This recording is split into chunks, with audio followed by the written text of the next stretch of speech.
And we are live. Welcome back to Takes by Fans. We got a great show for you today. As always, we are live every single day at noon Eastern. If you want to watch live, head over to twitch.tv/takesbyfans. If you want to watch but not live, head over to our YouTube channel, Takes by Fans. We post all of our shows and clips of the show there on a daily basis. And if you just want to listen, we are on podcasting apps, Spotify, Apple Podcasts, Google Podcasts, iHeartRadio. So however you want to watch or listen, we've got you covered multiple ways. Alrighty, today's a big old what is today, Friday? Today's a big old Friday, folks. Sheesh, losing track of these days because, man, to man, it's just great playoff basketball after great playoff basketball after great playoff basketball after great playoff basketball. All these days blending together. But, man, oh, man, another great day of NBA playoff basketball again on tonight. And, folks, once again, we are close to be wrapping up the golden era in the NBA, the start of the playoffs, because we had some teams going up 3-0 in the series last night. So we'll be breaking down the games from last night, betting on and breaking down the action on tonight's games. Now, I know we can all be disappointed. Nets Celtics game 3 is not on tonight. We have to wait one more day tomorrow, and I believe it's a late game. Darn, like 7:30 ESPN, I believe. So we are going to have to wait one more full day before the best playoff series resumes. And once again, we didn't do the show yesterday, so, y'all survived my wrath of us versus y'all game 2. But I did send out a little Twitter video, just to take care of that portion. But overall, the scary Nets, once again, not being scary, blah, blah, blah. Y'all know the deal. Y'all know the script by now. But yeah, tomorrow that series resumes, and we cannot wait for that. One more sleep until we get that greatness. Ooh, it's so great. But today on the show, breaking down the games from last night, betting on the games today, and then there's some great NFL stories that we're going to get some clarification on. We're going to get some clarification on some of the stories that we've been tracking. We're going to hear from Jimmy G, we're going to hear from the Cardinals, and we're going to finally get some clarification because, we are kind of back on that, not 100% back on, but, there is still more data, evidence that Jimmy Garoppolo is not going to play on the 49ers this season. So we're going to get some finally clarification that we kind of needed from these two teams that we've been talking about. So we'll break down those NFL stories today on the show as well. So let's just jump right into it, shall we, folks? Let's start with the NBA, and then we will transition to the NFL. So let's start with the games from last night, folks. And man, oh man, what the hell was this game, folks? Grizzlies at the Timberwolves, series tied 1-1. Series shifts to Minnesota, and kind of the same thing happened. What the heck was this? Grizzlies win 104-95, take a 2-1 series lead now, but it's not that they just won. They overcame two, folks, count them, 20-plus point deficits. It was absolutely absurd. The Timberwolves got out to a hot, great start, and then what they do, put up, this Timberwolves team, folks, they put up 12 points in two different quarters. 12 points in the second quarter and 12 points in the fourth quarter, and that led to their downfall. I mean, it just led to this crazy downfall, folks. It was absolutely absurd. Multiple 20-point leads that you blow. It wasn't like, okay, the Timberwolves up by 20, and then the Grizzlies hit a shot to bring them down 18, and then the Grizzlies got back up to 20. No, that wasn't there. Multiple 20-point deficits that the Grizzlies overcome. These are two separate cases of being up 20, and then, a close game. The Grizzlies brought it from 20 to 10, kind of right before halftime, and then the Timberwolves brought it right back up to 20 plus, and then the Grizzlies end up winning the game. So this was a complete collapse by the Timberwolves last night, and that's not great if you're a Timberwolves fan, a Timberwolves player, because this series is not really shaping out like you're gonna be able to go out and get it done for the remainder of the series, now down 2-1. So not looking great by the Timberwolves, but let's start here with this Grizzlies team. We had Ja Morant, and he wasn't even the reason why they won this game. He didn't play well, and this man's shot selection was not the greatest in the fourth quarter when the Grizzlies were starting their second 20-plus point deficit comeback. Ja Morant didn't have the biggest hand in that. Now, he did play well, 16 points, 10 assists, 10 rebounds, but once again, his shot selection down the stretch, forcing up some bad shots, and he was lucky that Dylan Brooks and Brandon Clark were on his team, Desmond Bane and Brandon Clark. He was lucky that they were on his team to kind of bail him out, Ja Morant, on his bad shot attempts. So Desmond Bane, 26 points, 7 of 15 from 3. Absolutely wonderful. A huge reason why they were able to overcome those deficits. And then Brandon Clark off the bench, 20 points, 8 rebounds, shooting 66%. Yes, once again, getting it done in the fourth quarter. So, John Morant, maybe thank your other players, a little bit more here. A little carry last night. And then we had Tyus Jones, 11 points, 4 assists, 5 rebounds as well. Once again, we know the Grizzlies are deep, and they showed that depth last night, and they definitely needed all of that depth. Now, Steven Adams did not play at the 5 last night. Jaren Jackson Jr. at the starting 5, and this doesn't surprise us because we saw what happened in Game 2. Steven Adams only played like 2 minutes, got into foul trouble, had to sit, and then the Grizzlies performed beautifully without Steven Adams, without that great defensive big down low. They just played more free, and Karl Anthony Towns couldn't get it done with, going against a non-Steven Adams big, and that's exactly what happened again last night. No Steven Adams out there on the floor, and Karl Anthony Towns is floundering. The man only took 4 shots last night. First of all, what the heck is that? You're like the number 1 option on this team, number 1 or number 2. I mean, we know this is the big 3, D'Angelo Russell, Karl Anthony Towns, Anthony Edwards, but man, oh man, Karl Anthony Towns, you're supposed to be kind of the number 1. You're supposed to be the face of this team, the 3-point contest winner this season, and you put up 8 points last night when your team was desperately trying to cling to 20-point leads. You couldn't get it done production-wise, offensively, to build upon those leads. Karl Anthony Towns, you couldn't get it done defensively to not allow the Grizzlies to come back 2 separate occasions down 20-plus points. So Karl Anthony Towns, a really disappointing game from the man. Now, he shot well, 3 of 4. The man shot 75%, but overall, we need that scoring pace, and everybody else did well. This was really Karl Anthony Towns beefing this game, only taking 4 shots, not being more aggressive. He's got to be aggressive. Once again, this is a big world, folks. Joel Embiid, don't you see Joel Embiid going aggressive, being aggressive? Don't you see Giannis going out in there and being aggressive? Come on, Karl Anthony Towns. These last 2 games, you have floundered, and in a result, the Timberwolves have lost. I don't want to put it solely on Karl Anthony Towns. The coach here, the Timberwolves, does deserve a little bit of blame from last night's total collapse twice, times 2. Count them twice, folks. So, not looking great here for Karl Anthony Towns. We need something more aggressive and stepped up here for Game 4 if this Timberwolves team wants to get back in the series. Remember, they won Game 1. Everybody was riding high on them, and then here they go, stinking it up here by Karl Anthony Towns these last 2 games. But everybody else got it done for the Timberwolves. We had Anthony Edwards, 19 points, 7 rebounds. We have Jared Vanderbilt, 10 points, 13 rebounds. D'Angelo Russell, 22 points, 8 assists, 5 rebounds. The man shot 4 of 8 from the 3. Fantastic. And then Patrick Beverley doing his thing, 14 points, 5 assists, 3 steals, 2 blocks. That defensive dog effort, y'all know we love it. But it all was for naught because Karl Anthony Towns, a little bit, not being aggressive, folks. Even off the bench, Malik Beasley, 11 points, and Jaden McDaniels, 8 points. We'll take that as well. So Timberwolves just coming up a little bit small last night. Blowing leads is never good. Who do we associate blowing leads with, folks? The Utah Jazz. And do you want to be the Utah Jazz? I could tell you don't, because they lost last night as well at home. Not good.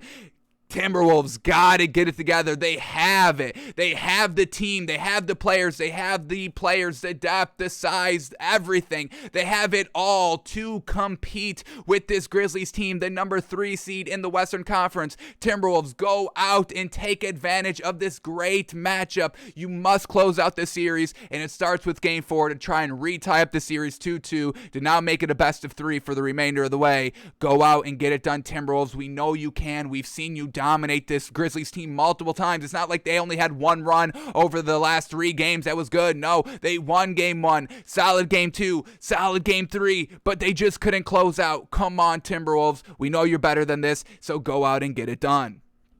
So, Timberwolves get the 104-95 win. They go up 2-1 in the series. And then this is, man, oh man, the trash talk starting with Ja Morant. And, once again, Ja Morant didn't have, really the right to go out here and trash talk because we didn't love his overall offensive performance. It was still good, and it still resulted in a win. It was still a triple-double. We're not knocking Ja Morant, but Ja Morant was kind of the first one to clown the Timberwolves a little bit on social media. So, a few games back, Karl Anthony Towns Towns on the sideline, mic'd up, talking about, hey, we'll see you back in, Minnesota. We've only seen you here, and we've been kind of beating that ass a little bit. So let's see you at home now. So John Morant took that kind of clip, and he said it himself. He said, we in Minnesota now. So, man, oh man, John Morant getting some nice digs in at the Timberwolves, and we've got no problem. Once again, we've got no problem with players talking their talk, talking their shit, absolutely, but it just puts the pressure on you, unnecessary pressure. So can John Morant live up to the pressure here that he's kind of putting on himself?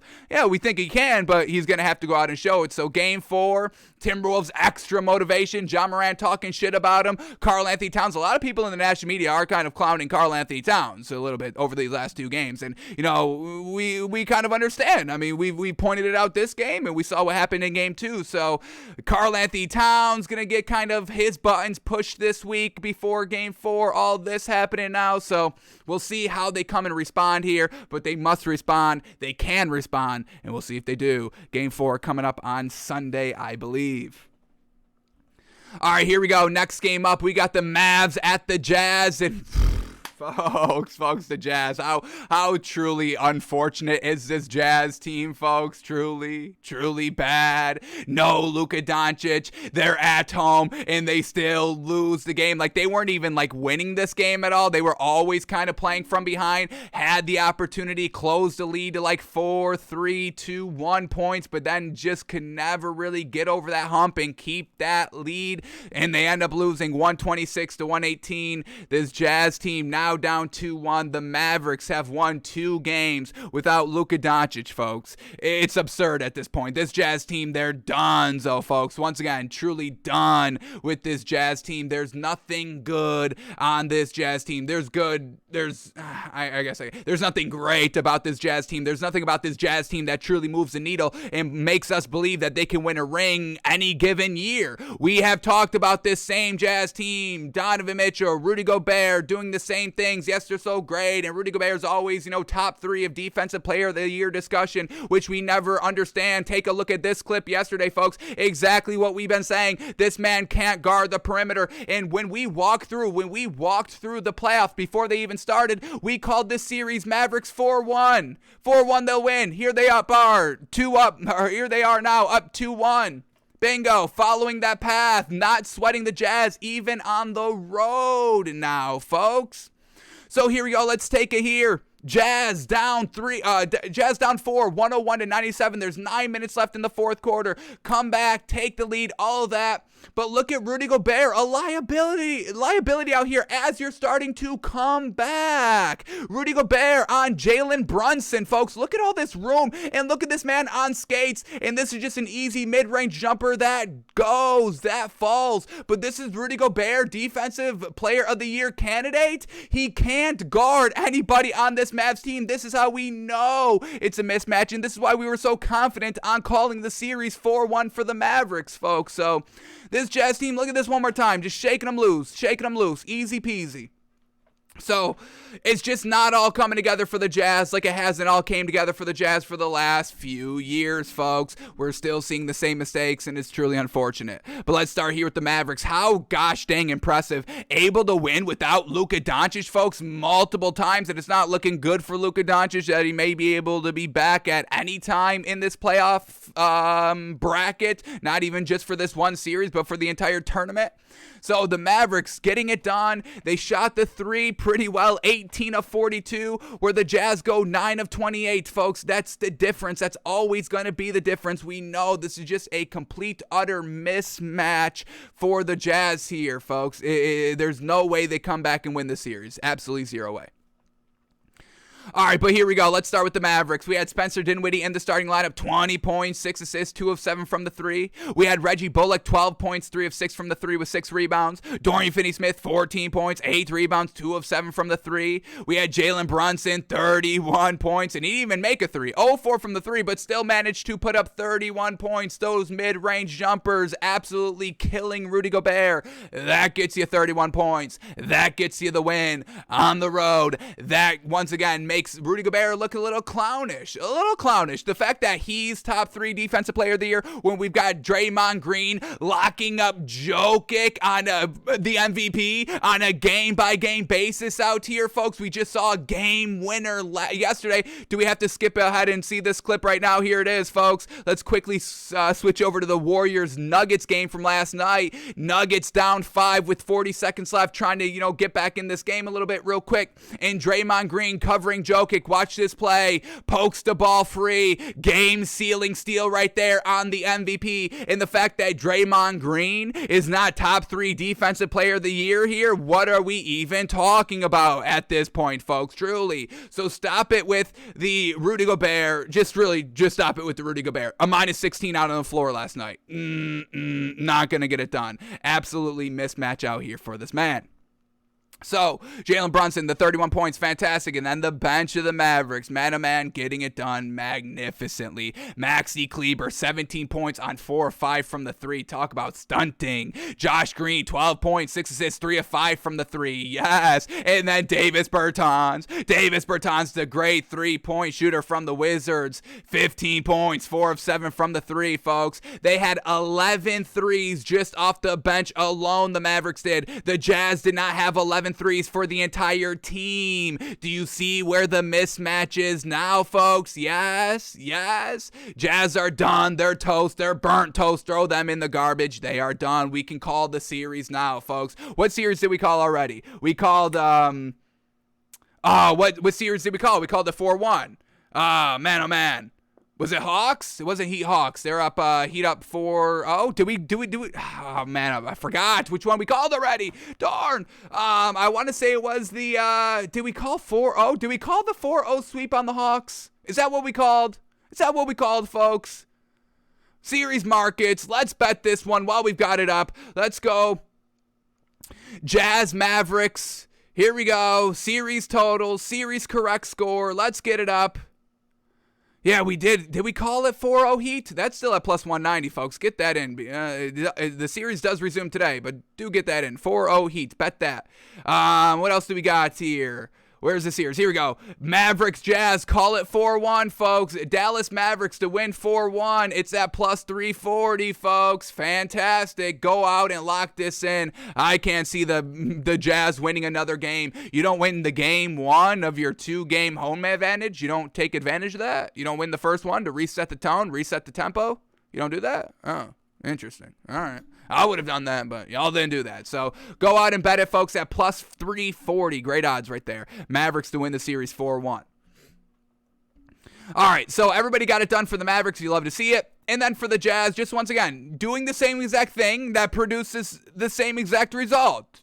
Once again, no change, no difference. Donovan Mitchell, 32 points, 6 assists. He didn't shoot well from the 3, 1 of 8, but he did shoot 47% on 21 shots. That's kind of classic Donovan Mitchell, yeah. Rudy Gobert, 15 points, 7 rebounds. He shot 100%, but could not guard the perimeter, and that's unfortunate because the Mavericks are perimeter. That's all you got to talk about the team. We know they don't even have a big. Maxi Kleber is a little bit of their backup big. The man shot 4 or 5 from the 3. Rudy Gobert's not doing that. Rudy Gobert's not being able to cover that, folks. Stop it with the Rudy Gobert. A minus 16 on the floor, folks. A liability against 3-point shooting teams. And newsflash, you're in the Western Conference. They are all about the 3. The Warriors, Jordan Poole, they got 3 deep at the 3. So if you even want to come out, if you want to just get to the finals, you got to pass the Warriors. And there's no way this Jazz team can beat the Warriors. Absolutely no way. So, once again, you've got to blow up this team. It's unfortunate, but that's the only option. We've gotten the same mediocreness over and over and over again, just like the Blazers. We've gotten the same mediocreness. It's solid, Damian Lillard, CJ McCollum, all that, getting it going over their playoff series, but it's just not enough to overcome that hump. There's better teams. There's more explosive, more consistent teams than the Jazz and the Blazers, and they just don't have it to get it done. They just don't have that it factor on their team. So Jazz just got to blow it up. That's all there really is to it. Off the bench, we had Jordan Clarkson, classic, 14 points on 9 shots, just like that, but no other good help off the bench. So Jazz, they're not deep. Donovan Mitchell, a little bit of a ball hog, a little bit, and Rudy Gobert can't guard the perimeter. 3 recipes for disaster that we are seeing playing out live in real time. So Mavericks get the win, 126-118, and retake a series advantage to 2-1. Alrighty, and then the last game of the night here, and this series is over. Warriors at the Nuggets. Warriors still pull out the 5-point win, winning 118-113. And once again, it's just kind of the 3-point advantage and the defense of Draymond Green. Once again, that kind of game-sealing lockup, game-winning steal on Jokic, the MVP. We've got to give Draymond Green so much credit, and honestly, you give Draymond Green the Defensive Player of the Year award right now. I know you already crowned Marcus Smart as the Defensive Player of the Year, but we take that title from him. And y'all know we love this Celtics team. Y'all know we love Marcus Smart. Y'all know we love everybody on that Celtics team. Coach, players, depth, everything. But I'm telling you, we take away that crown and give it to Draymond Green. This is a masterclass defensively here by Draymond Green, and man, oh man, it's just beautiful to watch. Absolutely beautiful. So that alongside, the greatness by Jordan Poole, Steph Curry, Klay Thompson, all carry the Warriors to a win on the road, winning 3-0. And when we talked about this series before the playoffs began, we said the Warriors would win in 7, 4-3, and that the Nuggets, they would only be competitive if they won their home games. That's kind of where we said the 3 wins were going to come from, that they were going to be able to lock it in at home to win those games and make it a tough series to force Game 7 on the road, and that they would need a miracle to win. But obviously, now down 3-0, not taking advantage of their home court, it's series over. 3-0. You're not overcoming that. Jokic had a good game last night. 37 points, 18 rebounds, 5 assists, 3 steals, shot 2 of 3 from the 3, and shot 63% on 22 shots. Also a +3 on the floor in a 5-point loss. That's great as well, but it just was not enough. He does not have enough help, enough depth, enough other good role players, or just good 3-point shooting ability to keep up with the Warriors. So once again, this is just a complete mismatch. Yes, the Nuggets are good. Yes, Jokic is still kind of MVP caliber, but this is just a bad matchup. Just like the Jazz facing the Mavericks round 1, you just run into a bad matchup. Look at what the Bucks did. They lost the last game of the year, so they fell to the 3 seed. Now, that's not looking like the best decision because it's tied 1-1, but there is better matchups to be had. Teams do look forward and look ahead to how well they match up against other teams. So just unfortunate here with the Nuggets not matching up well for the Warriors last night. Jordan Poole still in the starting lineup, but Steph Curry getting great minutes. The switch is probably going to happen Game 4, especially now when they're up 3-0. So if they do stumble a game or two, it's not the end of the world. So watch for Steph Curry to potentially go back into that starting lineup by Game 4 and kind of resetting the lineup, resetting the rotations, heading into the next series where, it's going to be a little bit more tough because they're not going to be facing the Nuggets. So do we got the Warriors if they win, which they will. The Warriors go on and play the winner. They will play the winner of Grizzlies Timberwolves, and once again, that may be a good matchup for this Warriors team as well. So the Warriors walk to the Western Conference Finals. It's a pretty solid one, folks. So Warriors, watch out for them, folks. They can easily make the run. Of how well they've been playing these first 3 playoff games so far. It's truly inspiring. It's beautiful and it's inspiring, folks. Absolutely. So Jordan Poole starting last night, 27 points, 3 of 5 from the 3. Klay Thompson, 26 points, 6 of 13 from the 3. And then Steph Curry coming off the bench. He did play 30 minutes last night, 27 points, 3 of 9 from the 3 with 6 assists, with 3 rebounds, doing his classic, splash triplet things out here, getting it done. And then we had Draymond Green, 6 points, 10 assists, 5 rebounds, just being that great defender that we know he is. And then we can even shout out Andrew Wiggins. It wasn't a great game overall, but he did hit a huge shot in the fourth quarter to give them a lead, a nice 3 to put them back out on top, which they carried for the rest of the game. So Andrew Wiggins, 9.6 rebounds, only took 6 shots, 50% shooting, 2 of 4 from the 3. So overall, really solid work here by the main Warriors. Once again, Kevon Looney not doing anything, only playing 9 minutes. Their bench, nothing that great. We had Gary Payton, 11 points, but once again, when you get Steph Curry coming off the bench, nobody's going to be really taking those shots. They're going to give those shots to Steph Curry, absolutely. So, Warriors getting it done, man, oh man, the big 3, the big 4. Yeah, I got to expand it to the big 4 now. Y'all know it. The triplets plus Draymond Green. So, triplets plus Draymond Green get it done for the Warriors, folks. Absolutely magnificent.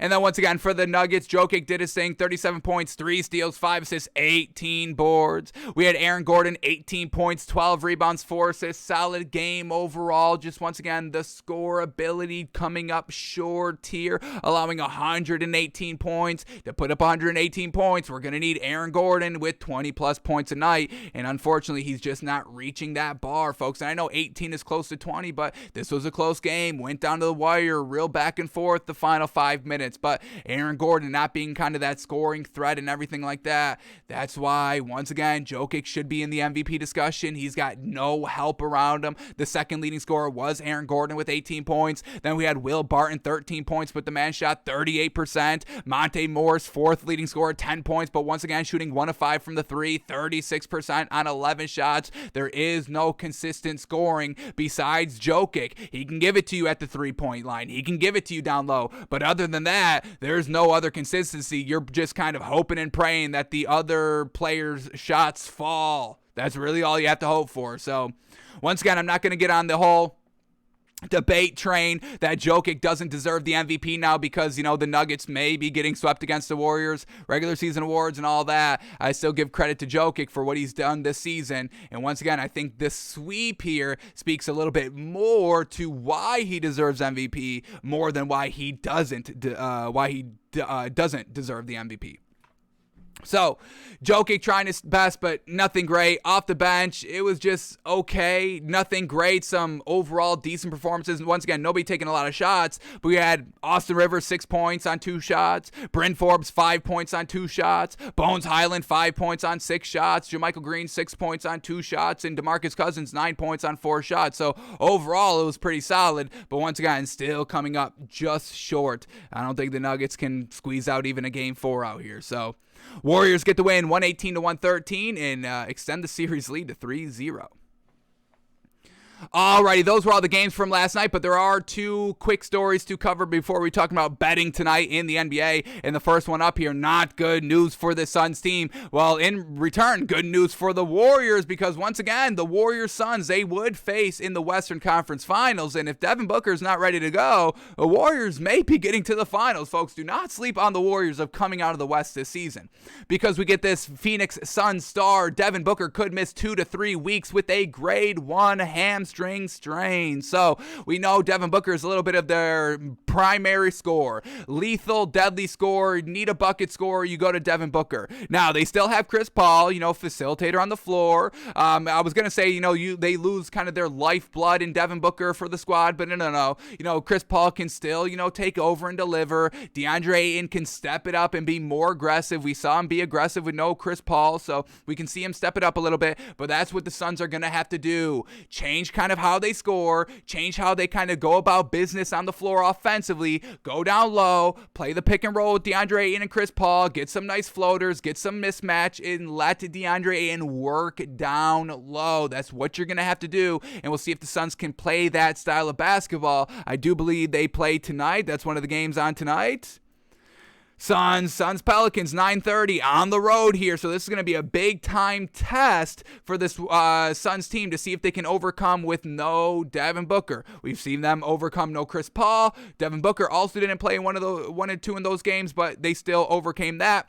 Can they overcome Devin Booker in the playoffs with a Pelicans team that is still kind of fighting tooth and nail? This Pelicans team is not giving up. This is a gritty team. They dig in. Valanciunas has been pretty solid so far in the series. So don't sleep, Suns, because if you start sleeping, you're going to probably get bounced first round. So Devin Booker potentially missing 2 to 3 weeks here with a grade 1 hamstring strain. And then the other story that just broke here, the Charlotte Hornets are firing or dismissing head coach James Borrego, and I think that's the right call, folks. I mean, we've seen this Hornets team grow 0 over the last 2 seasons. LaMelo Ball hasn't really increased any. I mean, we loved what we saw from the Hornets last year. Real exciting by LaMelo Ball, real exciting by Terry Rozier, and we were looking for that kind kind of next step taken from last season to this season, and we got none of that, folks, and we voiced that all year long. So I think this is kind of the right decision here. You cannot waste the talent of LaMelo Ball. This man is early on in his career. There is no time to really kind of, all right, let's truly, no. It's got to be good, and we've got to be seeing it get better every single year. I don't want any step back at all throughout really anybody's career. So LaMelo Ball, high name and everything like that. Hornets were like, hey, it's just not working out, not getting better. And once again, what do they use as motivation here? The score of their blowout loss in the play-in tournament last season had that final 40-point blowout score posted in their locker room all year long. And what do? Get blown out again in the play-in tournament. So obviously your motivational tools don't work. Your coaching tactics don't get the best out of the players when you need to. So it's just unfortunate. The Hornets do have to move on. So Hornets will be looking for a new head coach. We'll see how much of an influence LaMelo Ball has, and we'll see which coach is going to be leading this Hornets team with a little bit of pressure on them. You got the stars, you got, solid, once again, making the play-in tournament. So gotta, once again, just keep taking that next step. So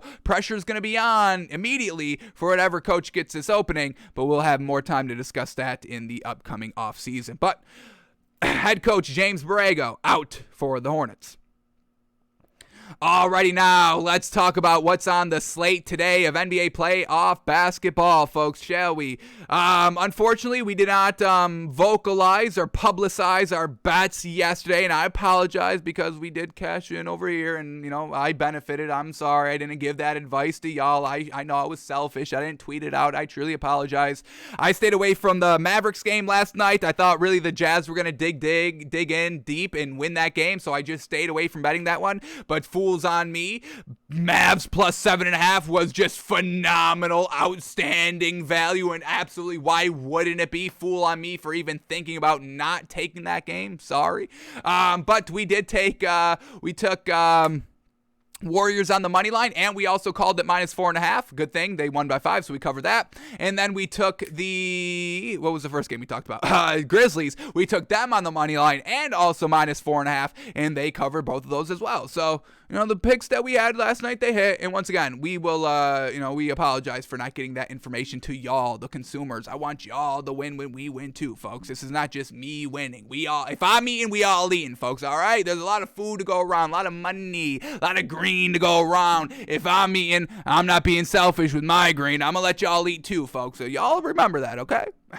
But here we go. Let's give you that same advice today to make money today in the NBA while we're watching this glorious golden age of NBA basketball, folks. So here we go. Where is the value tonight? So here we go. First game up, we got the Heat Hawks. Heat at the Hawks now. Heat up 2-0, looking good. Heat able to close out that game too when it was kind of going down into the wire close in the fourth quarter. Able to kind of end up winning that game by 10 even though it was close. So here we go. Heat on the road for the first time this series. Heat at the Hawks. Heat minus 1.5. Hawks plus 1.5. So, for the Heat, we get Markieff Morris, game-time decision. PJ Tucker, game-time decision. Caleb Martin, game-time decision. Gabe Vincent, game-time decision. Bam Adebayo, game-time decision. What the heck is going on here? A lot of game-time decisions. And I believe Bam Adebayo may not be looking that hot to play tonight. Let's head over to NBA Fantasy Labs here. What else do we get here? Scotty Barnes is doubtful today. All right, that's another game that we got to look out for. What do y'all got? Nothing. No really updated news here. What was the last time they said on Bam Adebayo? Because that's going to be like the main one. So we get Gabe Vincent at probable, PJ Tucker questionable, Markieff Morris questionable, Caleb Martin questionable, and Bam Adebayo questionable. So questionables on these game time decisions. Now, I am going to assume that these players are all going to play. The one that I think I had the most uncertainty on would be Bam Adebayo. I've kind of been hearing game 2, he was even a game time decision and all that. So I think I'm hearing a little bit more buzzing around Bam Adebayo not going. So that is probably the one not going to be able to go tonight. But I'm going to give it to Gabe Vincent, Caleb Martin, PJ Tucker, Markieff Morris. I'm assuming that they all will be playing tonight. And then for the Hawks, once again, just no Clint Capella, no Lou Williams. So what they've been rocking with all series long. So I'm going to once again take the Heat here. Heat -1.5. The Hawks, they just don't have, once again, that killer instinct. They had the killer instinct last season. It did not transfer last season to this season. And that's just, the part of basketball and really kind of the part about sports in general. It's a real fine line of kind of deciphering what is actual good and what's actually kind of luck. It's a real fine line, and it's disrespectful to call it, if it's skill, it's disrespectful to call it luck, and if it's luck, it's a little disrespectful to call it skill. So it's a tough line, fine line that has a lot of disrespectful implications on it. So we try not to kind of be like, oh, this is just luck. This is all luck. But seeing the big step back that the Hawks took from last season to this season, Trae Young is a little bit in the kind of recertification category. Is this man truly as good as he was last season, or was this just kind of a one-year outlier, one and done year, 1 year being great and then just kind of being mediocre? And we've seen a ton of athletes have one great season, a la Carson Wentz. The man sold me on maybe like one season. And then, he couldn't be healthy, so we couldn't really judge him. But now we see him healthy, and we're like, oh, yeah, this man is garbage. Like, really not good. So Hawks, it's just not transferring the last season to this season. Trae Young not being, that deadly assassin from three, deep three and all that, making those big time plays down the stretch to win games. I mean, we were getting all that all the time last year in the playoffs. Big time shots by Trae Young. I mean, you could just pick a random game from last year in the playoffs. You'd be like, oh, let's go. Let me do that. I'm going to put this to the test right here. I'm going to choose a random game from last season's playoffs. And Trae Young, I'm sure, had a clutch shot or a manic shot or something like that. So let me just say, here we go. Random.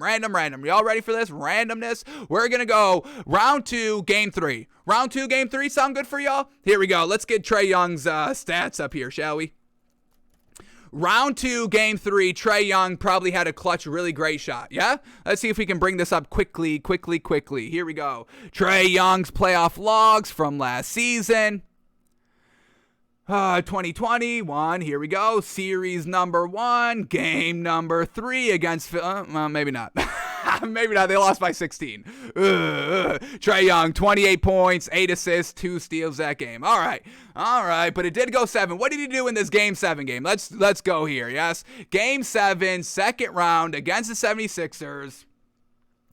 Can we get it by the quarter? Trae Young have any big shots? Here we go. Play by play in the fourth quarter. Just hang on with us, folks. Hang on with us. I'm going to show it. Here we go. Trae Young, big time shot. What do we got? Trae Young making the closeout free throws to win the game. That's pretty good. What else do we got? Trae Young makes another free throw. There it is. Trae Young, 3-point jump shot. There it is. There's the big shit. Folks, I told you we would find it. Why do you doubt me? Folks, we had to, adjust on the game. We had to find a winning game. But when they were winning, here we go. Let's take it. 30. Let me see how I can read this. How much time is this? We're in the fourth quarter. 3. This counts up. Okay, there it is. 2 minutes, 31 seconds left in the game. They're only up 3. They're up 90-87. 2.5 minutes left. Only up 3 on the road. Game 7 against the 76ers. Trae Young, three-pointer. Bingo, puts them up 6. Fantastic. That's a big-time clutch shot right there. Love it. So, yeah, Trae Young, clutch as heck last season. We're really not getting it as much as frequently this season, or really at all. I can't really tell you the last big-time shot Trae Young had. He had some nice shots in game 2. But once again, they were still able to get blown out by 10 in like a 2.5-minute stretch. So, unfortunate there. But we're digressing here. Let's get back to this game. Heat at the Hawks. We're taking the Heat -1.5. Once again, just the Heat are deeper. They're more well-coached. They lock in that dog mentality. And once again, Jimmy Butler did it all last game. We haven't even gotten Bam Adebayo being great or being good in a game, putting up like more than 10 points in the first 2 games. So what do we even talk about? Who cares if Bam Adebayo plays or doesn't play?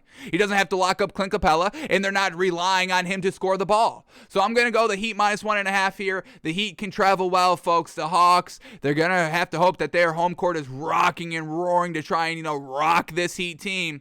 But I don't know if Trae Young can capitalize on all that. I'm going the Heat -1.5 here tonight, folks. All right, next game up here, and this is starting to not look real good for this Bucks team, folks. We get Bucks at the Bulls, and this series is tied 1-1. Bucks floundered, beefed the game, lost to the Bulls, and I think I was at a loss for words when I saw that the other day, folks. How the heck do you lose to this Bulls team?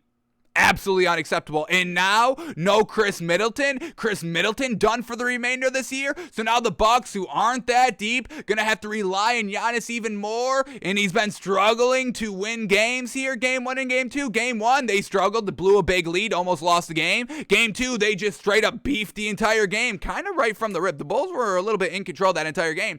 So this is not looking good for the Bucks.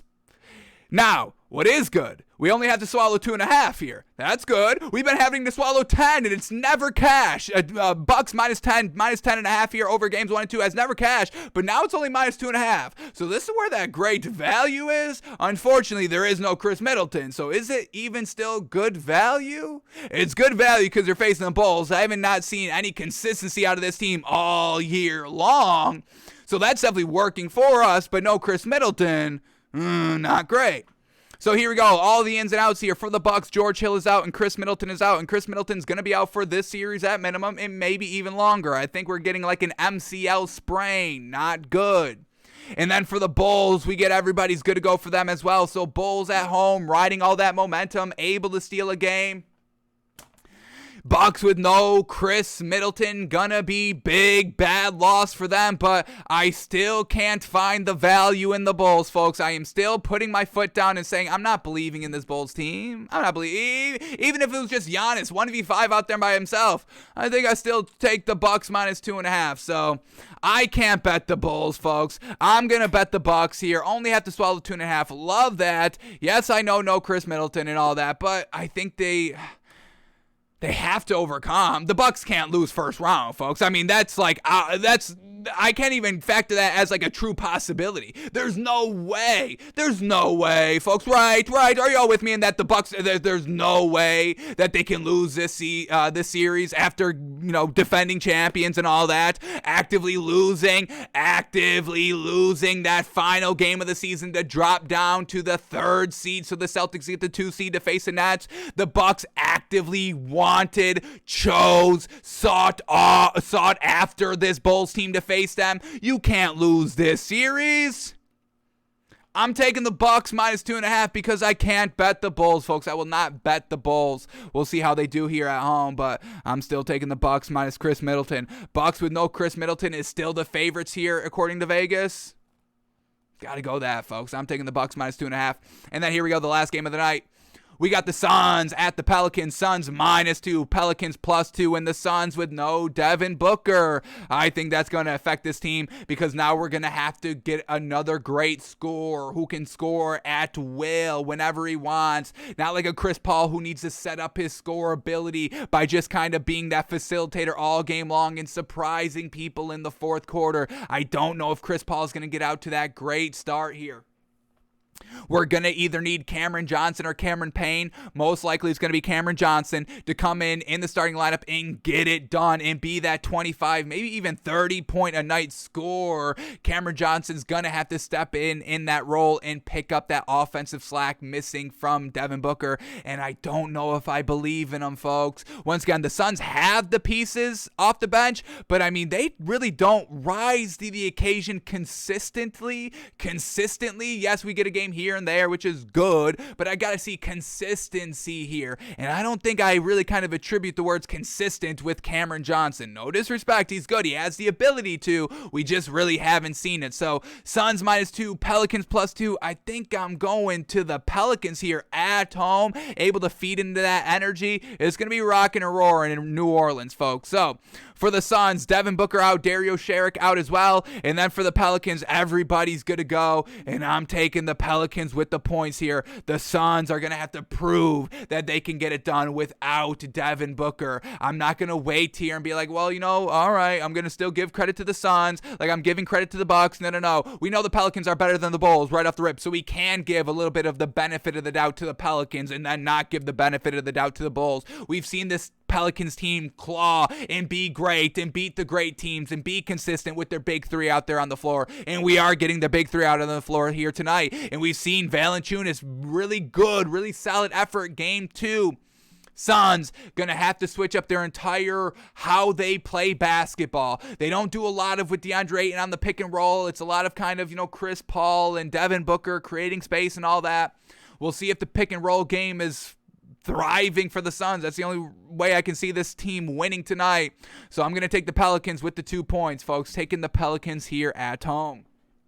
So what we've got here tonight, folks, we are going Heat -1.5, Bucks -2.5, and the Pelicans +2. Now, this is kind of good, folks. Not a lot of big spreads here, so able to make some money, not having to you're really kind of just picking winners out here tonight. These spreads, not that kind of impactful. You win by 1, you shoot by 2s, 3s, all that. Y'all know how they score in basketball, and the end of games, always kind of that hack-a-fest. Always try to come back. So some good solid spreads here, no big points, and I'm trying to take advantage with this Bucks -2.5, folks. Bucks -2.5, gotta take that. So one final time here, Heat -1.5, Bucks -2.5, and the Pelicans +2. Alrighty, that is all the NBA we had to go over for today. So now let's shift gears and start talking about some of these NFL stories that we're going to get clarification on. Yes. We've only been kind of hearing from some of the players, but it hasn't been this kind of, hasn't really kind of been this, I guess I should phrase it like this. This is where, let me rein this in, folks. Let me rein this part in. Here it is. We're just getting clarification. We're getting clarification, folks. Let's just leave it at that. Let's not try to read into it more than that. It's clarification. So let's hear from this first one up here. Hear about Jimmy G, because Jimmy G is going to break down the 2021 season for us. We'll hear some quotes, and hopefully we'll also hear about what is in his mind at this current moment. It's been a wild ride so far this offseason on Jimmy G. After the season ended, both sides, the team and Jimmy G, were like, hey, I'm out of here. They both knew it. They both wanted to be a player-friendly trade and all that. And then we heard Jimmy Garoppolo had surgery and can't throw for 17 weeks. And then that's really kind of the last thing we heard about it, is that no team really wanted to trade for Jimmy G because they would not be able to see this man throw for 17 weeks. So people went another route quarterback-wise, or going to settle in the draft, or still play the waiting game. So we still believe right now at this current moment, Jimmy Garoppolo will be the starting quarterback this season for the 49ers. But, y'all are fighting us on that, and let's see what we get here by Jimmy Garoppolo. So let's go into this article and see what this man has to say. All right, so here we go. Here we go. Let's read the first lead up. Here we go.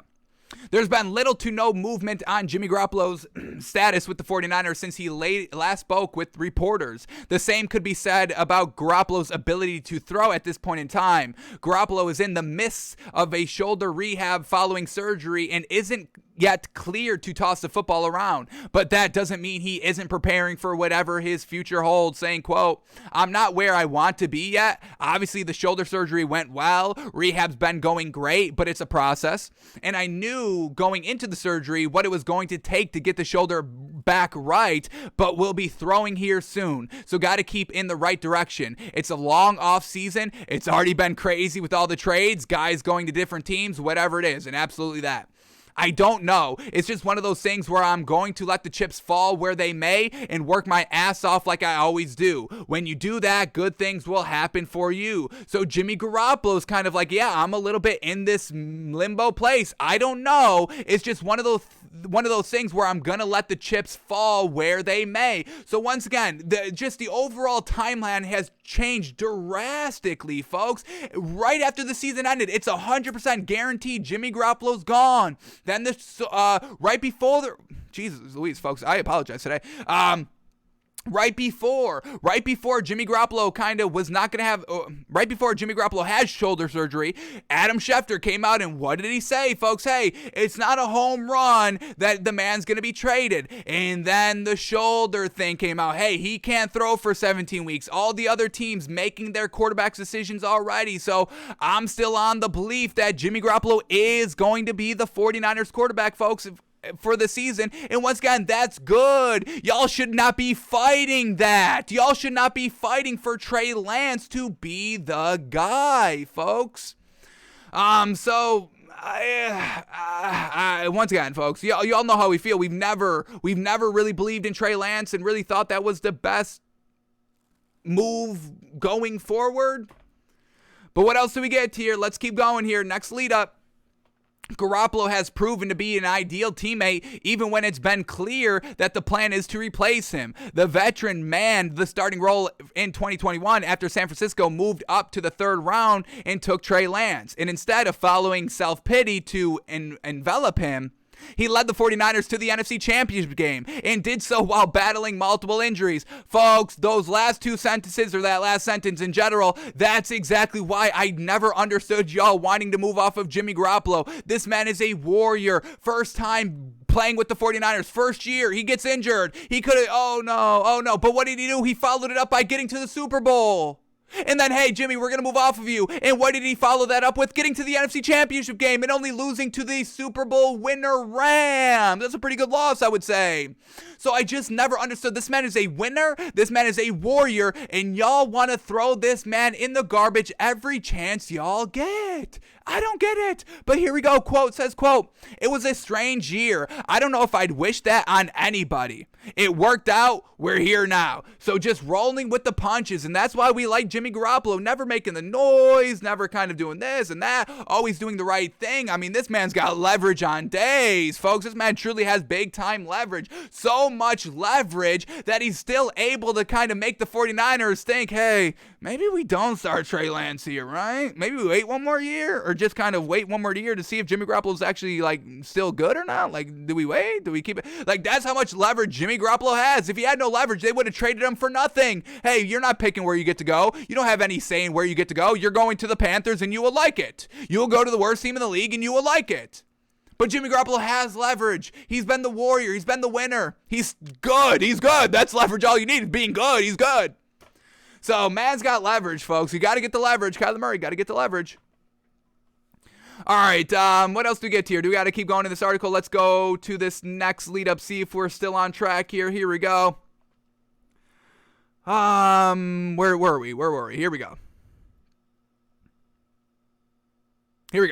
Yep, let's keep going. Garoppolo's effort and a stagnant quarterback market might lead him back to San Francisco. Anticipating an offseason trade, Garoppolo essentially said his goodbyes on February 1st, but the quarterback carousel spun wildly without leaving room for him. Since then, the 49ers have publicly stated they likely won't release Garoppolo if they can't find a suitable offer for him, leaving open the possibility he returns to play another year with the San Francisco. And once again, y'all should be cheering for that to happen. I'm cheering for that to happen.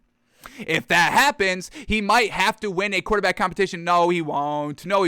Stop that. If they keep him, he doesn't have to beat out Trey Lance, folks. That's not happening. Stop that. If that happens, he might have to win a quarterback competition with Lance to keep his job. No, he won't. Lance will have to show us something good, and he won't do that. So he's not going to get the start.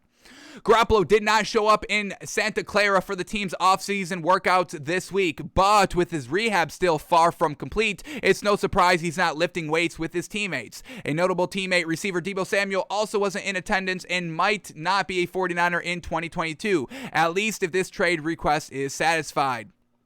So Garoppolo now on Debo Samuel says, quote, "I don't know exactly what's going on behind the scenes, what the reasons are for everything, but what they would be getting in Debo is one of the best players that I've ever played with, one of the best football players, one of the best guys I've ever played with, and I've been with Debo since he was a rookie, so I've seen him evolve and grow. The way that he sets the tone for us in practice and games and meetings, whatever, he puts his heart into it, and you've got to appreciate a guy like that, just a teammate that's willing to put it all on the line for you. However this thing works out for him, he deserves his money. He's going to get it one way or the other. I just wish the best for him. He's an all-time, and I just appreciate him as a friend." So, great leader. I mean, gushes about his teammates. Why do you want to throw this man in the trash every second y'all get, folks? Never got it.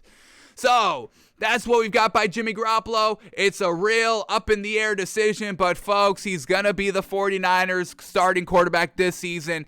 Get over it. Get used to it. Accept it. Let's all move on, because this gives the 49ers the best chance to win the ring. And y'all know how I know that is because Jimmy Garoppolo has gotten you to that point. Had you knocking on the door. Trey Lance, we don't know anything about this man. Folks, he came in during the COVID year. We don't know if this man is still good. He had one good year in the FCS. Damn. So, I'm sticking with Jimmy G, folks, and y'all should probably start to warm up to that idea as well. I don't think Jimmy Garoppolo is going anywhere, folks. So, little clarification there. Thought it was going to be better, but okay, all right. Hopefully, this one's a little bit better, too. So, let's go on to this clarification now, talking about the Cardinals. So, here we go, the clickbait. Quote, Cardinals owner Michael Bidwill on trading Kyler Murray saying, quote, yeah, that's not happening. That's just too much outside noise that people listen to. We understand that's just part of what goes on these days with social media. It's just not the case. Okay, once again, everybody telling us how it is. Oh no, there's just too much noise. Nothing's going on here. Once again, Kyler Murray, I delete everything. That's just my generation. That's what millennials do. That's what people do on social media. We post everything, get the likes, love it, and then we just delete it. Yeah, that's not how things work out here, folks. The dirty laundry has already been aired. I already smelled the dirtiness of the laundry, and I'm not forgetting that garbage scent that I had to sniff for a couple of weeks, folks. So, now everybody's walking everything back on Kyler Murray, and let's compare this to something else that we just saw play out to exactly how we all thought it would end up being played out by, or how. But Russell Wilson... Once again, Russell Wilson made the big stink 2 off seasons ago. Hey, I don't want to get hit anymore. What's up with that? Can somebody give me a better offensive line? And then he kind of retracted that statement. No, that got blown way out of proportion. And that's where we are currently right now in the Kyler Murray saga, I guess. We're at that point. Kyler Murray made the big stink. Now they're all walking it back. Russell Wilson made the big stink. Hey, I don't want to get hit. They all walked it back. That's where we are currently with Kyler Murray. Now, but what happened with Russell Wilson? Everything was kind of peachy. They all swept it under the rug. Not a lot was kind of brought up on that. There was never any other outburst by Russell Wilson or the Seahawks for the entire remainder of that offseason. People would talk about it, but they would kind of talk about it like, hey, he brought it up once. Nobody really kind of harped on that. Then the season played out, and the season did not play out too well for the Seahawks and Russell Wilson and all that. They didn't make the playoffs. I believe that was his first losing season in history for the man. And then, what happened this season? This was the year that everything moved. They officially trade Russell Wilson. Last season, we're never trading Russell Wilson. Everything's peachy. Everything's fine. We talked it out. We're all on the same page. We're moving forward, right? So, yes, we're really not expecting anything to happen for Kyler Murray this season, get traded this year, but next year's when everything will truly be clear. Are they all good? Are they all on the same page? Or was this just optics, PR? Hey, we're putting this out there. So, watch for next season Kyler Murray to be traded, yes?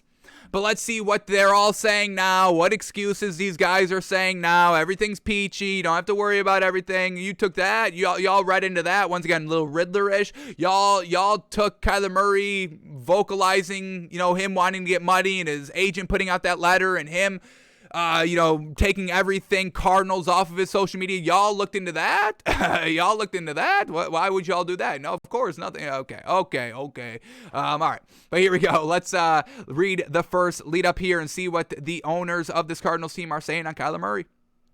So here we go. As the world turns for the Arizona Cardinals and disconcerted quarterback Kyler Murray, team general manager Steve Keim has made it known that trading the franchise quarterback isn't in the cards. Asked Thursday at a pre-draft news conference if Murray, who is not expected to play for the team until he gets a contract extension, could be traded, Keim's reply was short and emphatic, saying, quote, zero chance we trade that man. Zero chance.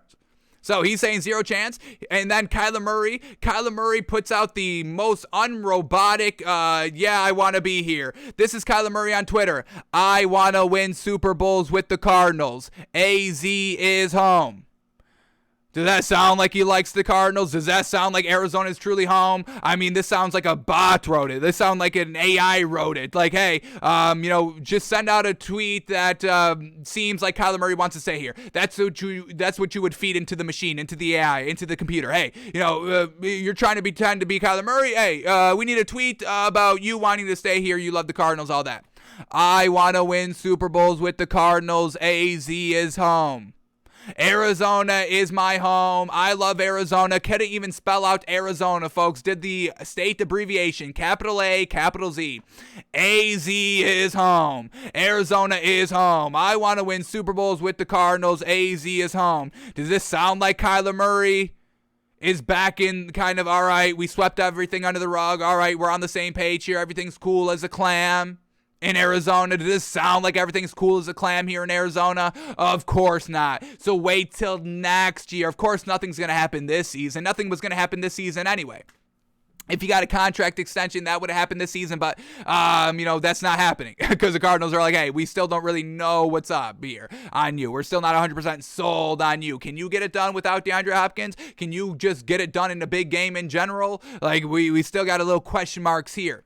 So next year, folks, is going to be when this whole Kyler Murray saga gets concluded, gets resolved. So we're at this point where we walk everything back on the Cardinals. Everything swept under the rug. Why are you bringing all this up? We're all on the same page now. Just like exactly what happened with the Seahawks and Russell Wilson. Everything was swept under the rug, but the problems were still there the entire year.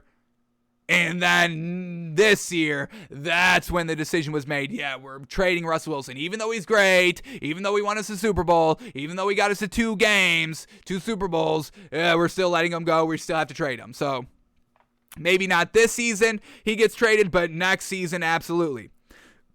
All right, let's read one more tweet here, or one more quote. Here's the lead up. Murray is entering his 4th season of his rookie contract, with the Cardinals likely to pick up his 5th-year option. The timing of Murray's hard line on an extension is of note, even more so when considering he's coming off of a 2021 season that was a disappointment for the quarterback and the franchise as a whole.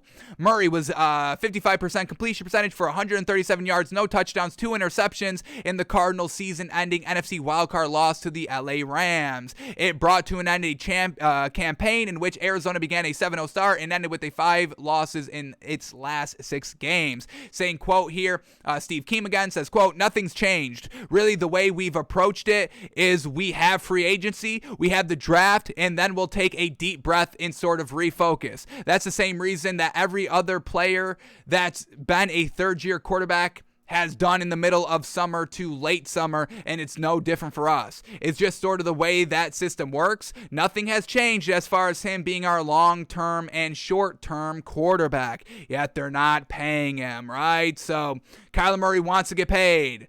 That's not going to ever change. Him winning is just going to want to be getting more money. Him not winning, he's going to be like, well, I wasn't motivated enough to win. So all that. So nothing's going to change. Kyler Murray is still going to be upset until he gets paid. And until he gets paid, he's going to have these robotic responses. I want to win Super Bowls with the Cardinals. AZ is home. Yeah, real convincing, Kyler. All right, and then, going back onto the topic of the Cardinals, Kyler Murray, AJ Green not going to the voluntary workouts. Look what we have here, folks. Giants wide receiver Kenny Golladay on voluntary practices says, quote, everyone should definitely be here.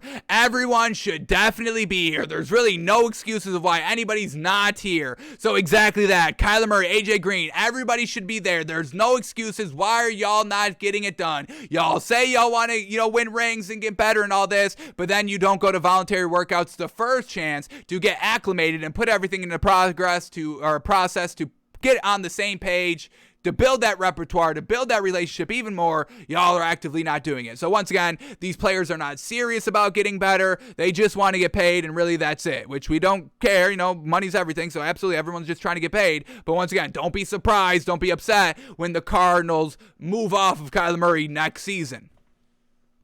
All right, but let's hear from our man Kenny Golladay because he's got some wisdom right here, folks. Here we go. Most key players report. All right, let's go up to this last one. Here we go. The New York Giants kicked off voluntary minicamp this week, a benefit for new head coaches, which allows them, here it is, a benefit for new head coaches, which allows them to get on the field with players for light work, while most teams are restricted to conditioning at this stage of the offseason process. But once again, benefit for new head coaches. Yes, there's benefits in this. And I know the Cardinals, they don't have a new head coach. The Giants do. But once again, getting on the same page. There's benefits to this. This is why the NFL allows the teams with new head coaches to start their voluntary workouts earlier, like a week earlier. The teams that start first have new head coaches. There's a reason they do that. It's a little bit of an advantage. Take advantage. Kyler Murray, get in these voluntary workouts. Work out with your teammates. Get on that repetition. Get on that rhythm. And just expand your leadership. Be a better leader. Go out and get it done. But you don't do that. Kenny Golladay is doing that and really kind of wants everybody to do it as well. Here we go. Next lead up. Most key players reported to the voluntary workouts to get a taste of Coach Brian Daboll's scheme. After struggling last season, big money receiver Kenny Golladay was in attendance saying, quote, I mean, I guess you could say that's how much it means to me, especially coming off of last season. I feel like the whole team is just trying to start off on a good note. Everyone should definitely be here. I feel like the whole team is just trying to start off on a good note. The Cardinals have not started on a good note so far this season. This is why we are not sold on them heading into this season. The Cowboys are not on a good note so far this season. Why we're not big on them heading into this offseason. Who are we big on? The Dolphins, who have been knocking it out of the park here so far. Getting on a good note, starting on a good note here. That's why we bet $10,000 on the Dolphins to win the Super Bowl, folks. That's the reason. So, once again, Kenny Golladay speaking wisdom out here. Yeah, everyone should be here. Really kind of not a debate. Why aren't you here? There's no reason not to be here. What else are you doing besides not being here? So, once again, we're not buying into the Cardinals now that the owner says, of course, we're not trading Kyler Murray. We love him. He's our quarterback. Okay, yeah, okay. Well, he's also still not there, and he's also still going to have a gripe with you because you're not paying him and all that. So, does it really matter what you're saying? I don't think it's going to hold that much weight, but we'll see how it continues to progress. Once again, this offseason, very, very long, folks, and we've just kind of started to scratch the surface. I mean, after the draft, there's still months on months of offseason, so this is great. It's great, folks. Once again, this is the best offseason. There's news, stories, there's quarterbacks being traded. There's so much change with greatness going to new teams and all that. And once again, folks, we are really kind of still in the thick of it, so sheesh, fantastic. All right, here we go. Let's keep going here. We get Debo Samuel news, and man, oh man, this is really kind of taking a turn. And once again, why is that? Why are the 49ers trying to blow up everything? Let's get rid of Jimmy Garoppolo. Debo Samuel, yeah, we're not really going to pay him, but he is our whole offense, the whole wide bag. Let's use him in every single situation, run and pass game, all that. So the 49ers want to actively get rid of Jimmy Garoppolo, even though he's brought you to the big game and multiple NFC championship games. You want to you don't want to pay Debo Samuel because for why? I don't understand why they're still not paying him, but all that. So I don't understand what the 49ers are just doing in general. Why are you not making anybody happy? Why are you not securing anybody? Why are you trying to win with unproven talent? That's what Kyle Shanahan's trying to do. I don't need good players to win. I can win regardless. Is this a little bit of an ego getting in the way of the 49ers? I don't get it. The Kyle Shanahan, I recruited Trey Lance. I scouted Trey Lance. He's great. I want to win with him. What is going on here with the 49ers? You just had a proven winning year, got to the NFC Championship game, and now you're not wanting to return anybody? Wanting to bring anybody back? But here we go. Debo Samuel, folks, not looking good here for the 49ers to keep him. And why does Debo Samuel want to leave? He is not getting paid? Maybe he knows Trey Lance is going to start. Does that play any into it? Hey, I'm not playing with Trey Lance. The man sucks. The man's not good. I'm going to be here with Jimmy Garoppolo or I'm leaving. So it's just real interesting on what this 49ers team is doing. There's so much chaos and controversy this offseason for the 49ers when there really shouldn't have been. This should a team that really wasn't even talked about, making moves in the background to continue to be a great team in the NFC. But here they are doing really kind of everything wrong every step of the way. It's really kind of unheard of, folks. It's really kind of unusual. But let's talk about Debo Samuel. So here we go. Lots to talk about here. A big, interesting case. Multiple things to talk about. But here we go. Overall, Debo Samuel, unhappy, wants to be paid, wants to be one of the highest paid receivers. And I think we're kind of talking about 22 to 25 million a year. That's kind of what he's looking for, 22 to 25 million a year, which is definitely high end. So Debo Samuel wants to get paid. The 49ers are like, let's hold off on that. Classic. But then we get some information here. Debo Samuel, his brother posted a comment on one of the Facebook posts that Debo Samuel is requesting a trade. So somebody says, trade him. And then Debo Samuel's brother says, don't worry, we asking for a trade. So Debo Samuel wanting a trade, an official trade from the 49ers. Then we get this. Debo Samuel has made his stance known. He is frustrated with the 49ers, and it seems like he wants to play elsewhere. Keep an eye out for this. The draft is 9 days away. Teams have already shown interest in trading for him, and according to these reports right here, the 49ers already declined 2 offers for Debo Samuel that were kind of significant. And the 2 teams that allegedly tried to trade for Debo Samuel are the New York Jets and the Baltimore Ravens. Now, the Jets are kind of the biggest name out there that is talking about if Debo Samuel were to leave the 49ers, the Jets would kind of be the team to get him. Now, if he goes to the Ravens, I kind of like that, especially kind of in that kind of wide back role with the Ravens, Lamar Jackson, more of a running team and all that. He would definitely fit extraordinarily well in that Ravens offense and scheme and fit and everything like that. So, Jets and the Ravens reportedly tried to trade for him, but the 49ers declined all those options. Now, what else do we have? We've got teams now trying to recruit Debo Samuel. Now that is kind of a little bit more mainstream, a little bit more vocalized that he's wanting to get traded. So, we get DeAndre Hopkins on Twitter saying, Carolina boys good anywhere, with the photo of him and Debo Samuel. So, the Cardinals, that would definitely, make Kyler Murray a little bit happier. Also, maybe not a lot happier because you're like, hey, instead of paying me, you're going to spend money on another guy out here? Like, where's my money and all that? But it would definitely help him win a ring to get him more leverage. Hey, I won the Super Bowl, all that. So either way, I think Kyler Murray would like to have Debo Samuel. The Cardinals would like to have Debo Samuel. And this would definitely kind of take away from the distraction so far that has been going on around Kyler Murray and all that. So if the Cardinals do get DeAndre Hopkins, it could be great for the team, for Kyler Murray to be, once again, good at a quarterback position and have the pieces offensively, but then also to kind of get this overall initial story about Kyler Murray being upset. It just kind of, fades into oblivion now because everyone's talking about Debo Samuel. So, DeAndre Hopkins recruiting Debo Samuel, but he's not the only one. We get Derek Carr, who's getting a little bit greedy out here. You just got Devonte Adams, great, but now you're going on Debo Samuel as well? So, Derek Carr quote tweets a tweet saying Debo Samuel has requested a trade from the 49ers and said, dang, man, that's crazy. He does everything on the field. Ha ha. So he's like, hey, if you want to come over here, we respect you. We utilize you, everything like that. I don't know if the Raiders have money for Debo Samuel. I doubt he goes to the Raiders. And then what else do we have on this one? Debo Samuel wants to be true wide receiver, not a running back wide receiver hybrid. This is kind of what's starting it all. He wants to get paid, and you get paid by position. And if the team's like, hey, you're a wide receiver and a running back, we can't really pay you wide receiver money. We can't pay you top wide receiver money. So, Debo Samuel, no, I want to be the receiver. I want to get paid receiver money out here. Once again, running backs don't get paid, folks. It's unfortunate.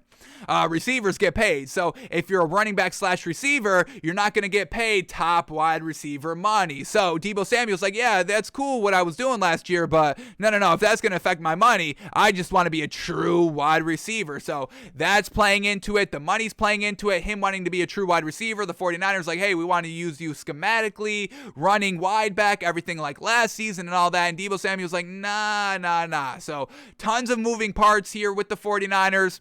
We get Debo Samuel, we get Jimmy Garoppolo, we get Debo Samuel wanting money and just being the receiver. 49ers like, yeah, we can't really do anything on the money front. You're still going to be a wide back. So not looking great with the 49ers. And once again, you had it all. I mean, you're knocking on the door of the Super Bowl almost every single season. And you're making it so hard. Like, it's like they're actively trying to hinder the team's success. I don't get it. So we'll see what's happening with Debo Samuel. But it seems like he's going to be off of the 49ers, folks.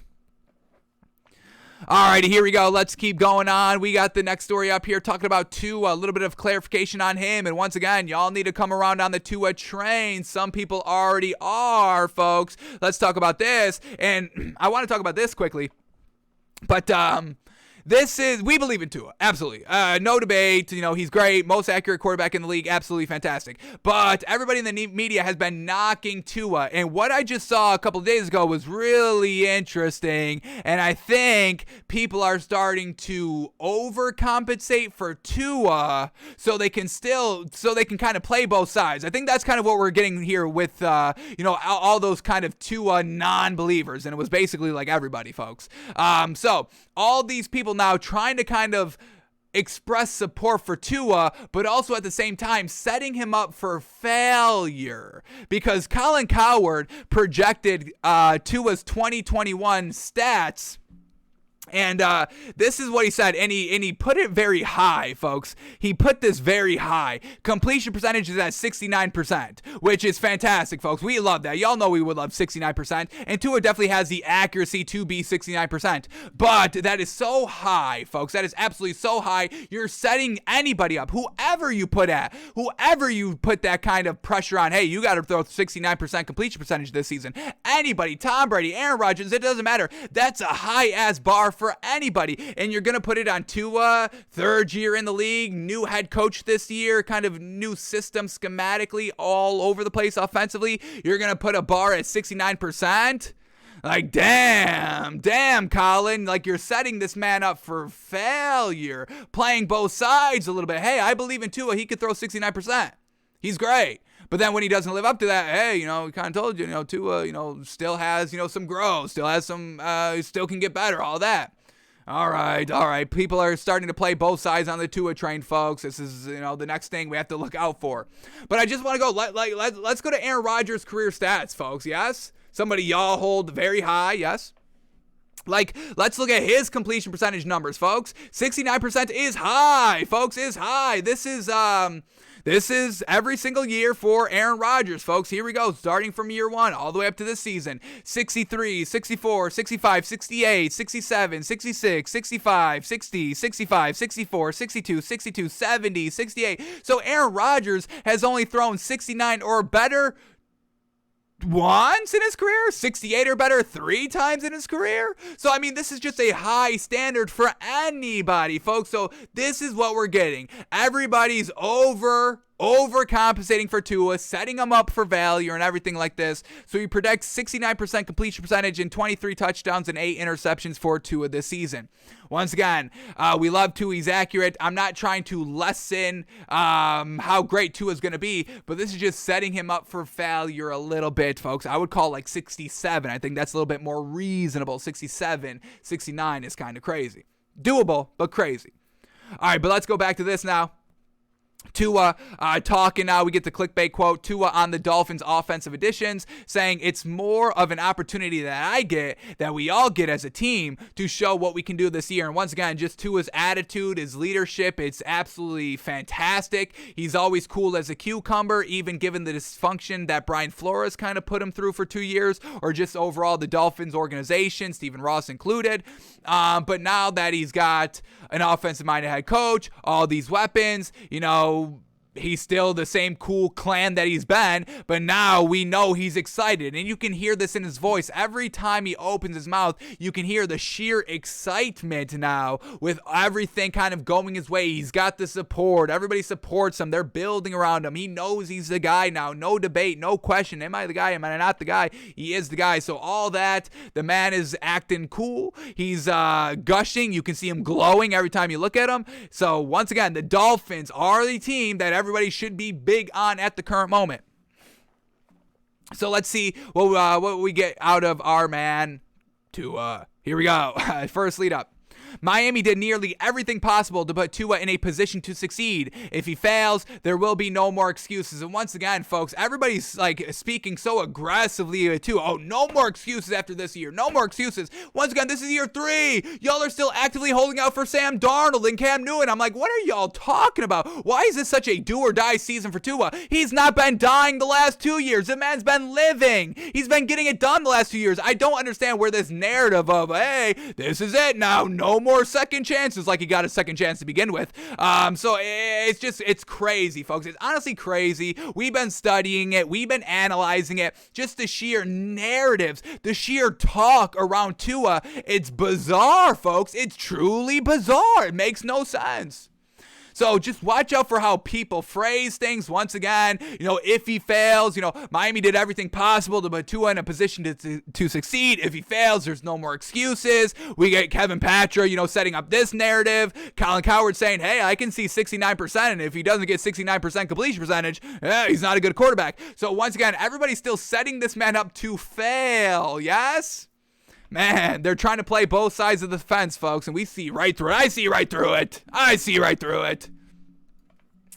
All right, here we go. Quote says, quote, I think pressure is going to be there every time. I don't feel more pressure than that we've acquired all these guys. It's more of an opportunity that I get, that we all get as a team to show what we can do this year. So once again, not, taking anything to heart, hey, no more pressure. Hey, we just got weapons. More opportunity for me, more opportunity for the team. Let's go get it. Let's go get better. It's fantastic, folks. It's this man's leadership and his composure is it's off the charts.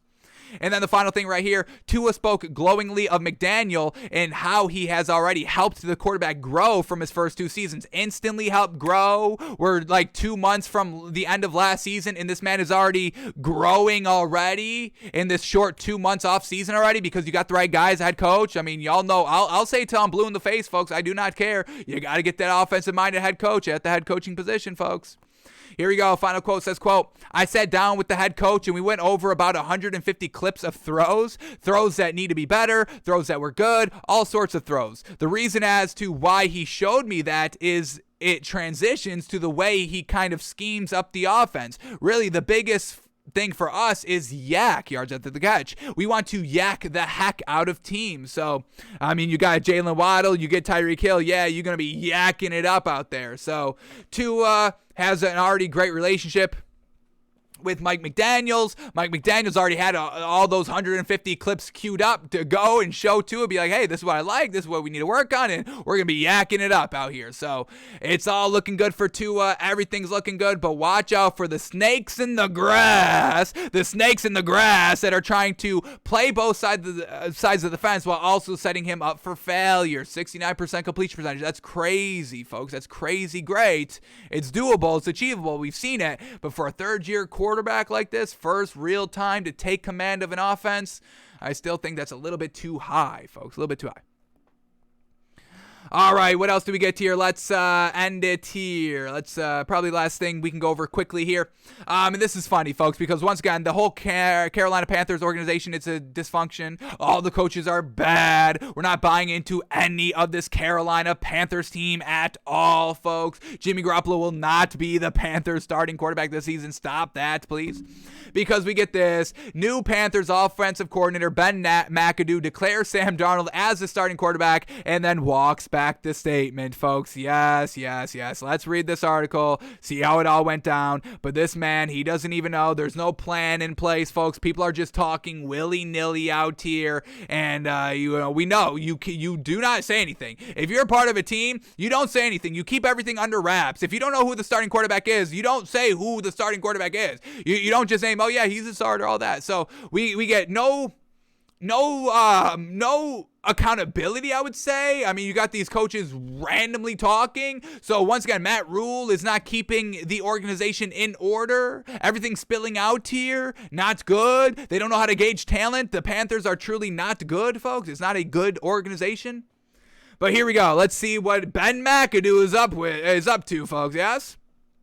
All right, here we go. Ben McAdoo is once again in charge of an offense, this time in Charlotte with the Carolina Panthers. He didn't get get off to the smoothest start, McAdoo spoke with reporters on Tuesday and was predictably grilled on the future of quarterback Sam Darnold, who, like McAdoo, once called New York home and is currently attempting to reclaim his NFL future with the Panthers. McAdoo responded affirmatively when asked if Darnold would be Carolina's starting quarterback in 2022 before realizing he's made an early mistake, saying, quote, "One of the things I've been working on is being better talking to you people, the media. So announcing the starting quarterback here, I just put my foot in my mouth.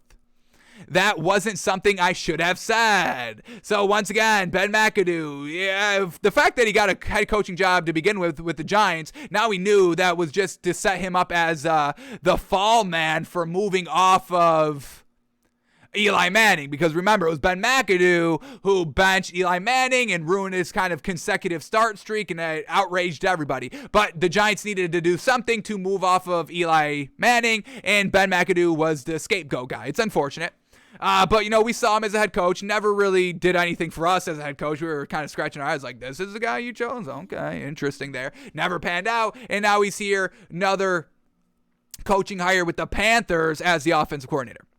So Ben McAdoo not knowing what to say, Matt Rule not running a tight ship over here, hiring Ben McAdoo for the first place. Like, this is the man that's going to figure out this offense. It's going to be Ben McAdoo. Okay. Ben McAdoo with Sam Darnold, two unproven guys. Okay, that's going to work out. So once again, no believability, no faith here in Carolina. Not looking good. Still not really looking good at all. All right, just quickly to close out here, we got to kind of close out some of these stories. Jared Goff would have no concern if the Lions selected quarterback in the upcoming draft. Interesting. Jared Goff wanting some pressure, wanting some quarterback duel out here, quarterback competition. Let's quickly see what we get here by Jared Goff. Goff said Thursday he'd have, quote, no concern if the Lions decided to draft a quarterback, saying, quote, I trust those guys. They've expressed a lot of confidence in me and feel good about where I'm at and where I'm at with them and where we're headed. I'm excited about it, but if anything were to happen there, drafting a quarterback, no concern. So, he's saying, hey, they've been real with me. They've been upfront. They, see what I do well. They're confident in me, not too confident. Once again, the general manager is like, we need more out of Jared Goff. Dan Campbell's like, yeah, I'm cool with Jared Goff. But Jared Goff's cool with, if they select a quarterback in the draft, push him a little bit, get the best out of him, that competition. Young quarterback going against an older quarterback, pushing each other, see who goes out and wins the starting job. But Jared Goff, not going to complain. Not that he has any right not to complain, obviously, but, not complaining out here. So Jared Goff, we'll see if anybody pushes him for QB number 1.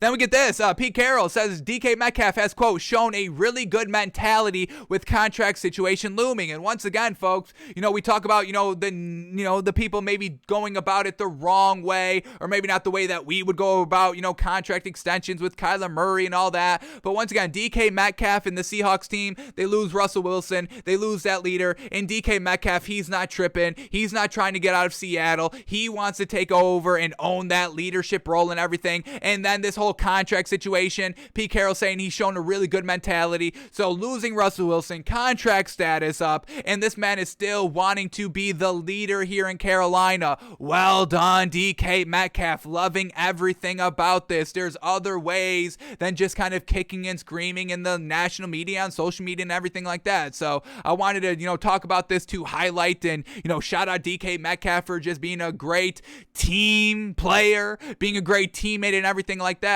There's other ways to go around things, folks. You can handle business. You can handle things multiple ways. I know just kind of the Kyler Murrays, they get all the attention in the national media and everything like that. But shout out to DK Metcalf so far, handling it the right way, not forcing his way out, not demanding all this money and everything like that. Showing a good mentality, working with the team, everything like that. You got to respect and shout out DK Metcalf. All right, and then Devonte Parker, and I want to talk about this quickly as well. This is probably how we'll end the show. But Devonte Parker saying he chose to get traded to the Patriots, and I want to hear what he says about Mac Jones, because I'm a little iffy on Mac Jones. I'm not 100% sold on Mac Jones, on how he kind of played in the playoffs and what we saw out of that garbage. And I know this isn't anything to really put that much weight into, but his performance in the All-Star or the Pro Bowl competitions, going against Russell Wilson and Kirk Cousins in those two throwing, games, if you will, contests. It was really kind of off-putting, I'm not going to lie. But overall, Mac Jones has shown me some really solid throws throughout the year. Some nice, great touch on some throws and everything like that. So I want to hear why Devonte Parker likes Mac Jones, because a lot of people just say Mac Jones isn't good and everything like that. But I think this man has some sneaky good throw ability, able to make like all the throws, some nice great touch on some throws. So let's see why Devonte Parker wanted to go with Mac Jones. So here we go. Squeezed out of the picture in Miami following the trade for Tyreek Hill and the signing of Cedric Wilson, Devonte Parker requested the New England Patriots to be his next destination. The Dolphins acquiesced to his request, saying, quote, "I chose to get traded here. My agent hit me up just telling me what the situation was and the options I had for the teams to go to. The first on my list was the Patriots. I'm just excited we were able to get everything done." So, wanted to go to the Patriots. That was his first decision. And now he's talking about Mac Jones. So here we go. Parker already got in some throwing sessions with Jones since April 2nd trade went down, saying, quote, "My impressions of Mac, he has a nice arm. He was zipping it. It was a great workout for all of us. It was good for me to come down and start throwing with him early, get the timing down. AJ Green, Kyler Murray, head into, the voluntary workouts to get the timing down. Devonte Parker's already doing that. Come on. It was good for me to come down and start throwing with him early, get the timing down. Mac is a good quarterback. The way he throws the ball, it's not tough. He throws a catchable ball. It's something I'm looking forward to during the season." So, Devonte Parker, who I think is a very good wide receiver, just needs to stay healthy. Great tall wide receiver, can go up and high point the ball. Will definitely help Mac Jones. When you got that nice tall receiver who can be kind of your A1, tier 1, number 1 option on your team, if he's healthy. Once again, that's the only knock that we have on him. So having this nice tall receiver to work with, getting Mac Jones more acclimated into the NFL, going into his second year, all that. So I'm still decently big on Mac Jones, folks. I think a lot of people are sold off of Mac Jones, but some of the throws he was making this season, folks, Devonte Parker already, not gushing over him, but, saying like, yeah, this is so far so good. I wanted to be here, and I'm still glad I made that decision. So Devonte Parker liking Mac Jones so far. Alrighty, folks, we are going to be out of here for today. We'll be back live tomorrow, noon Eastern, where hopefully we can get to Kenny Pickett. We'll be building up that lead up to the Celtics-Nets Game 3. Cannot wait for that us versus y'all Game 3. Y'all know how it is. Us up 2-0 on y'all, but we'll see. Maybe y'all can come back. Maybe, potentially Ben Simmons comes back. Game 4, blah, blah, blah. But we're going to get out of here. Thanks for tuning in. Thanks for watching. We're back live tomorrow noon Eastern, doing it all over again, folks. We are...